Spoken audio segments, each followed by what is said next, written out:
మంత్రివర్యులు హరీష్ రావు గారు ఇందాక ఏదైతే అడిగారో అది నిజం. ఏదైతే చెప్తాను, ఒక టెండర్ రద్దు చేయాలి అంటే, ఒకసారి అగ్రిమెంట్ అయిన టెండర్ రద్దు చేయాలి అంటే ముందు రద్దు చేయమంటున్నారు. రద్దు చేయాలి అంటే దాని మీద విచారణ జరగాలి.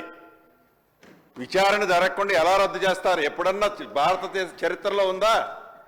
ఒక టెండర్ రద్దు చేయాలి అంటే విచారణ చేయాలంటే మీరు ఇండైరెక్ట్గా అడిగింది ఏంది? విచారణ చేసిన తర్వాతనే రద్దు చేయగలుగుతారు. దాంట్లో తప్పులు తేలిన తర్వాతనే రద్దు చేయగలుగుతారు. అది విస్మరించి గౌరవ ముఖ్యమంత్రి గారు ఏదో మాట్లాడారు, ఏదో మీరు రద్దు చేయమన్నమాట నిజం కాదా? దాని అర్థమైంది విచారణ చేయమని.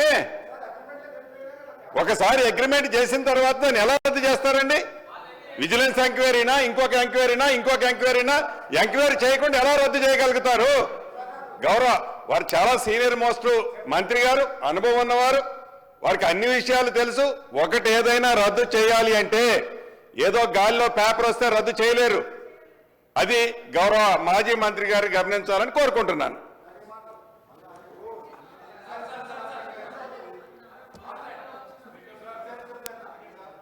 పొంగులేటి గారు, ఆ రోజు కాంగ్రెస్ పార్టీ ప్రతిపక్షంలో ఉన్నప్పుడు మేము అధికారంలో రాగానే ఈ టెండర్లు రద్దు చేస్తాము అని అది ప్రకటించింది మీరు, నంబర్ 1. నంబర్ 2, బట్టి గారు లేచి పదే పదే మేము మీలాగా అమ్ముకోలేదు, మీలాగా మేము ఓఆర్ఆర్ అమ్ముకోలేదు అంటే, మరి మీకు అంత ఇష్టం లేకపోతే దాన్ని రద్దు చేయండి, బ్యాగ్ తీసుకోండి అని నేను అన్నాను. దాంట్లో తప్పేముంది?